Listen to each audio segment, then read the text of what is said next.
আসসালামু আলাইকুম। নজরুল ইসলাম বাবু স্বাগত জানাচ্ছি এনটিভির সকালের খবরে। ক্রাউন সিমেন্ট শিরোনাম দেখছিলেন, এবার পুরো খবর।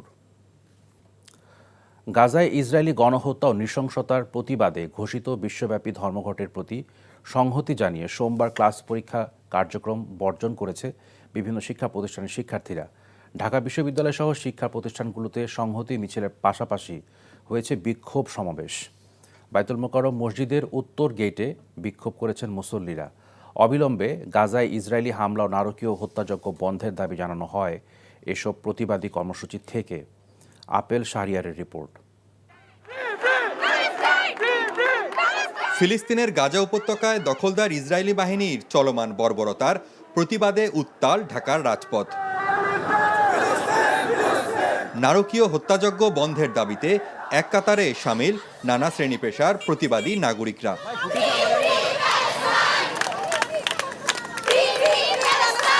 অলিগলি থেকে প্রধান সড়ক আওয়াজ তুলতে কাঁধে কাঁধ মিলিয়ে মিছিলে অংশ নেন শিশু থেকে বৃদ্ধ পর্যন্ত বিভিন্ন বয়সী মানুষ।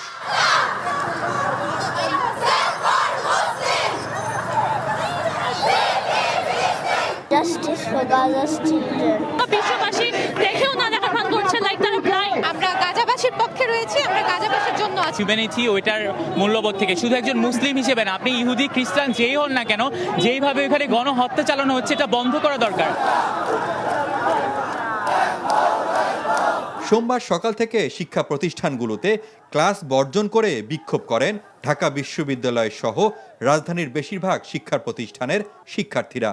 সমর্থন জানিয়ে কর্মবিরতি পালন করেন শিক্ষক কর্মকর্তা কর্মচারীরাও।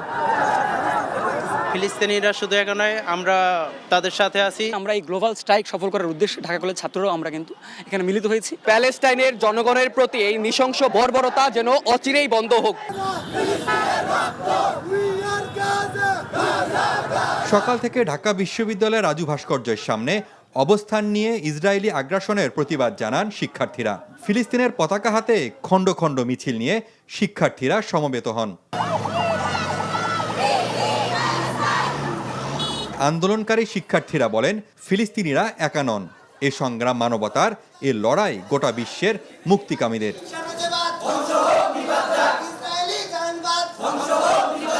আমরা কোনো দাবিদার নিয়ে আসিনি, আমরা এসেছি অত্যাচার মানুষকে মুক্ত করার জন্য। ধর্মীয় দিক থেকে না দেখে আমরা যদি মানবতার দিক থেকে বিষয়টা চিন্তা করি, আমাদের প্রত্যেকের উচিত এই কর্মসূচিতে জয়েন করা। ইসরায়েলের অন্যায় অত্যাচার আর আমরা নীরবে সইতে পারি না।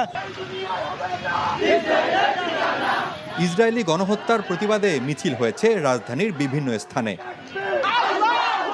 মার্কিন দূতাবাসের পার্শ্ববর্তী নতুন বাজার এলাকায় বিক্ষোভ মিছিল করে শিক্ষার্থী সহ সাধারণ মানুষ। অবিলম্বে গণহত্যা বন্ধের দাবি জানান তারা। এদিকে বিক্ষোভ হয় জাতীয় মসজিদ বাইতুল মোকাররমের সামনেও। জোহরের পর মুসল্লিরা উত্তর গেটে অবস্থান নিয়ে বিক্ষোভ করেন। এ সময় বিভিন্ন জায়গা থেকে মিছিল এসে জড়ো হয়। সমালোচনা করেন আরব দেশগুলোর নীরব ভূমিকার। বিশ্বের মুসলমানরা যে শান্তিতে থাকতে পারবে, আমরা এই দাবি চাই। সমস্ত মুসলিম দেশ এক হইয়া যাতে এটা বন্ধ হয়। আমেরিকার বিরুদ্ধে যুদ্ধ ঘোষণা করা, আল্লাহ আমাদের সবাইকে হেদায়েত দান করুক, আমরা যেন সারা বিশ্বের মুসলিম একসাথে একত্র হতে পারি। ইসরায়েলি বর্বরতার প্রতিবাদে হাইকোর্ট প্রাঙ্গণে বিক্ষোভ সমাবেশ করেন আইনজীবীরা। এদিকে গাজায় মানবতা বিরোধী হত্যাযজ্ঞের প্রতিবাদে রাজধানীর কারণ বাজার এলাকায় স্থার্ক ফোয়ারার সামনে মিছিল ও সমাবেশ করেন বিভিন্ন প্রতিষ্ঠানের কর্মকর্তা কর্মচারীরা। এসব প্রতিবাদ কর্মসূচি থেকে গাজায় গণহত্যা বন্ধে জাতিসংঘ, ওআইসি, আরব লীগ সহ আন্তর্জাতিক সম্প্রদায়কে কার্যকর ভূমিকা নেওয়ার আহ্বান জানান বিক্ষুব্ধরা। Apel Shahriar, NTV news, Dhaka. ছাত্র জনতার পাশাপাশি ইসরায়েলি গণহত্যার প্রতিবাদে অংশ নেয় জামাতে ইসলামী, ইসলামী ছাত্র শিবির ও এনসিপি সহ বিভিন্ন রাজনৈতিক দল ও সংগঠন। বিক্ষোভ থেকে গাজায় নারী, শিশু, নিরীহ, নিরস্ত্র মানুষকে নির্বিচারে হত্যা বন্ধের দাবি জানানো হয়। একই সাথে ইসরায়েলি ব্যবসা প্রতিষ্ঠানের উৎপাদিত ও বিপণনকৃত পণ্য বর্জনের আহ্বান জানান আন্দোলনকারীরা। মেজবা হাসানের রিপোর্ট।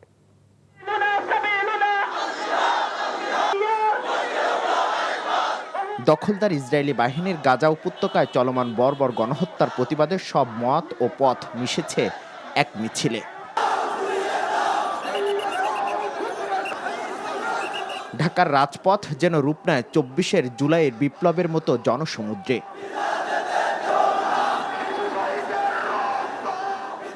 প্রতিবাদে অংশ নিয়ে জুলাই বিপ্লবের নেতারা বলেন, বাংলাদেশে যেমন ৭১ ও জুলাই বিপ্লব এসেছে, ঠিক তেমনিভাবে এমন এক বিপ্লব এসে ফিলিস্তিনিদের মুক্ত করবে।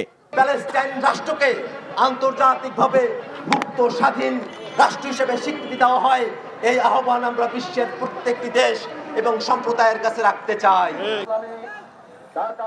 ইসরায়েলি বাহিনীর দখলদারিত্বের তীব্র প্রতিবাদ জানিয়ে জাতীয় মসজিদ বাইতুল মোকাররমে জড়ো হন বাংলাদেশ ইসলামী ছাত্র শিবির ও জামাত ইসলামীর নেতাকর্মীরা। ইসরায়েলি বাহিনীর মুসলমান নিধনের বিরুদ্ধে বিশ্বব্যাপী ঐক্যমত গড়ে তোলার আহ্বান জানান নেতারা। 200 কোটি মুসলিমকে আগামী দিনে ওই ইসরায়েলি বাহিনীর দাঁত ভাঙা জবাব দেওয়ার জন্য যেভাবে ঐক্যবদ্ধ কর্মসূচি নিয়ে মাঠে নেওয়ার কথা ছিল, আজকে মুসলিম উম্মার প্রতিটি রস ব্যর্থতার পরিচয় দিয়েছে। রাজধানীর মহাখালী এলাকায় বিক্ষোভ করেন জামাত ইসলামীর হাজারো নেতাকর্মী। এ সময় নেতারা বিশ্ববাসীর প্রতি আহ্বান জানান নির্যাতিত নিপীড়িত ফিলিস্তিনবাসীর পক্ষে দাঁড়ানোর। হত্যাকাণ্ডের এই খেলা বন্ধ করুন, যদি বন্ধ করা না হয় গোটা পৃথিবীর মুসলিম উম্মাহ ঐক্যবদ্ধ আন্দোলন গড়ে তুলতে বাধ্য হবে। ঢাকা সহ সারা দেশে প্রতিবাদী বিক্ষোভ করে বিভিন্ন রাজনৈতিক সামাজিক সংগঠনগুলো। ফিলিস্তিনি হামলার শিকার মানুষের পাশে দাঁড়াতে বিশ্ব বিবেকের প্রতি আকুতি জানান প্রতিবাদী মানুষ। Misbah Hasan, NTV news, Dhaka. এদিকে ঢাকার বাইরেও গাজায় ইসরায়েলি আগ্রাসন ও নারকীয় হত্যাযজ্ঞের প্রতিবাদে বিক্ষোভ কর্মসূচি পালন করেছেন বিভিন্ন বিশ্ববিদ্যালয়ের শিক্ষার্থীরা। একই সাথে বিশ্ববিদ্যালয়গুলোর স্পেশাল টার্মের পরীক্ষা স্থগিত রয়েছে। প্রতিনিধিদের পাঠানো তথ্য ছবিতে আহমেদ শরীফের ডেস্ক রিপোর্ট। গাজায় নির্বিচারে হত্যাযজ্ঞের প্রতিবাদ ও জনগণের প্রতি সংহতি জানাতে জাহাঙ্গীরনগর বিশ্ববিদ্যালয়ে কর্মবিরতি পালন করেছেন কর্মকর্তা কর্মচারীরা। এর অংশ হিসেবে আগামীকাল সকল ধরনের শিক্ষা কার্যক্রম স্থগিত রাখার সিদ্ধান্ত নিয়েছে কর্তৃপক্ষ। ফিলিস্তিনের উপর হামলার প্রতিবাদে রাজশাহী বিশ্ববিদ্যালয়ের সিনেট ভবনের সামনে সমাবেশ করেছেন শিক্ষার্থীরা। উপাচার্য অধ্যাপক সালেহ হাসান নকিব সহ সমাবেশে অংশ নেন বিশ্ববিদ্যালয়ের শিক্ষক, শিক্ষার্থী, কর্মকর্তা ও কর্মচারীরা। আমরা যদি এই 25 বছরের ইতিহাস দেখি, তাহলে এত বড় এবং এত নৃশংস বর্বর হত্যাযজ্ঞ আর কোনো নজির নেই। আসলে আমরা বাকরুদ্ধ, আসলে কিছু বলার নাই, বলার ভাষা নাই। খুলনা বিশ্ববিদ্যালয়ে সকল ক্লাস ও পরীক্ষা বন্ধ রেখে ক্যাম্পাসে মার্চ ফর প্যালেস্টাইন কর্মসূচি পালন হয়েছে। কর্মসূচিতে সংহতি প্রকাশ করে অংশ নেন সকল শিক্ষক, শিক্ষার্থী ও কর্মচারী, কর্মকর্তারা। ফিলিস্তিনে ইসরায়েলি বাহিনীর বর্বর গণহত্যার প্রতিবাদে বরিশালে বিক্ষোভ সমাবেশ ও সড়ক অবরোধ করেছে বিভিন্ন শিক্ষা প্রতিষ্ঠানের শিক্ষার্থী সহ নানা শ্রেণী পেশার মানুষ। রংপুরে গাজাবাসীর প্রতি সংহতি জানিয়ে রাস্তা অবরোধ করে বিক্ষোভ হয়েছে। বেগম রোকেয়া বিশ্ববিদ্যালয়ের শিক্ষার্থীরা ক্লাস ও পরীক্ষা বর্জন করে প্রতিবাদ সমাবেশ কর্মসূচি পালন করেন। বিভিন্ন সংগঠন ও সাধারণ মানুষের অংশগ্রহণে চট্টগ্রাম ও সিলেটে প্রতিবাদ কর্মসূচি পালিত হয়েছে। কর্মসূচি পালিত হয়েছে চট্টগ্রাম ও সিলেট বিশ্ববিদ্যালয়েও। এখানে যে কোনো ধর্মেরই হোক, যদি কারো উপর অত্যাচার আসে, আমাদের উচিত হচ্ছে অন্যায়ের প্রতিবাদ করা। গাজা ইসরায়েলের গণহত্যার প্রতিবাদে নারায়ণগঞ্জ নগরীর বিভিন্ন প্রান্ত থেকে মিছিল নিয়ে চাষারা শহীদ মিনারে জড়ো হন শিক্ষার্থীরা। আমাদের ফুল মুসলিম উম্মার আরো আগে একসাথে হওয়া দরকার ছিল, যে আমরা হইতে পারিনি। যে যতটুকু পারি প্রত্যেকটা মুসলমান জায়গা থেকে ফিলিস্তিনকে সাহায্য করার জন্য আমরা এখানে একত্রিত হয়েছি।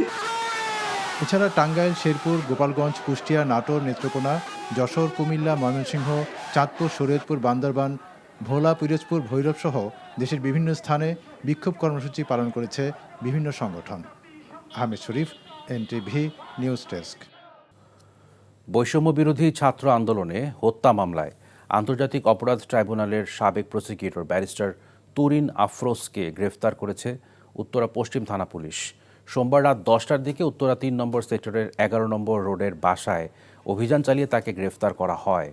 উত্তরা পশ্চিম থানার অফিসার ইনচার্জ হাফিজুর রহমান গ্রেফতারের বিষয়টা নিশ্চিত করেছেন। তিনি জানান, উত্তরা পশ্চিম থানা ছাড়াও নীলফামারীতে তার বিরুদ্ধে একাধিক মামলা রয়েছে। তার বিরুদ্ধে হত্যা চেষ্টা মামলাও রয়েছে। মার্কেন্টাইল ব্যাংক অর্থনীতির খবর। গুরুত্বপূর্ণ খাতে বিদেশি বিনিয়োগকারীদের জন্য সম্ভাব্য সুযোগ তুলে ধরতে ঢাকায় শুরু হলো 4 দিনব্যাপী বাংলাদেশ ইনভেস্টমেন্ট সামিট। বিনিয়োগ উন্নয়ন কর্তৃপক্ষ বিডার আয়োজনে সোমবার রাজধানীর একটি হোটেলে অনুষ্ঠিত সামিটে অংশ নেয় 25 দেশের 70 জনের বেশি বিনিয়োগকারী। সম্মেলনের প্রথম দিন নবায়নযোগ্য শক্তি, ডিজিটাল অর্থনীতির পাশাপাশি স্টার্টআপে লাভজনক বিনিয়োগের সুযোগ নিয়ে আলোচনা হয়। সেলিম মালিকের রিপোর্ট। 5 আগস্ট পরবর্তী শিল্প খাতের অস্থিরতা কাটিয়ে বিনিয়োগকারীদের আস্থা পুনরুদ্ধার ও দেশি বিদেশি বিনিয়োগ আকৃষ্ট করতে বিডার এই বিনিয়োগ সম্মেলন। বাংলাদেশ স্টার্টআপ কানেক্ট সেশনের মধ্য দিয়ে শুরু হয় সম্মেলনের আনুষ্ঠানিকতা। 25টি দেশের 70 জনের বেশি বিনিয়োগকারীর উপস্থিতিতে দিনভর অনুষ্ঠিত হয় 10টির বেশি সেশন, যেখানে বার্তা দেওয়া হয় সম্ভাবনাময় নতুন বাংলাদেশের নানা খাতে লাভজনক বিনিয়োগ সুযোগের। Ecosystem here in Bangladesh with many of the founders that we've been working with and investing in. This is going to support or boost the economic part of aspect of Bangladesh. অভিজ্ঞতা বাংলাদেশে খুব ভালো, আমার খুব ভালো লাগলো এখানে আসেন, আমার মনে হয় আপনার অনেক সুযোগ পাবে। বিডার নির্বাহী চেয়ারম্যান জানান, সংস্কারের মাধ্যমে দেশের বিনিয়োগ পরিবেশ উন্নত করছে সরকার। আর নতুন উদ্যোক্তাদের সহায়তায় প্রায় 900 কোটি টাকার বিশেষ তহবিল গঠনের উদ্যোগের কথা জানান কেন্দ্রীয় ব্যাংকের গভর্নর। 95% স্টার্টআপই ব্যর্থ হয়, তবে আমরা নিশ্চিত যে সরকার তাদের সহযোগিতা দিয়ে যাচ্ছে এবং একদিন তারা সফলতা অর্জন করবে। নতুন উদ্যোক্তাদের সহায়তা দিতে 800 থেকে 900 কোটি টাকার বিশেষ তহবিল গঠনের উদ্যোগ নেওয়া হয়েছে। দেশে বিনিয়োগের পরিবেশ উন্নয়নের সর্বোচ্চ চেষ্টা করছে সরকার। বিনিয়োগকারীদের যেন হয়রানির শিকার হতে না হয় সে বিষয়গুলো দেখা হচ্ছে। প্রতি বছর লাইসেন্স নবায়ন হয়রানি থেকেও তারা মুক্তি পাবে। সম্মেলন শেষে জানানো হয়, প্রথম দিনে 25টি বিদেশি ভেঞ্চার কোম্পানি অংশ নিয়েছে।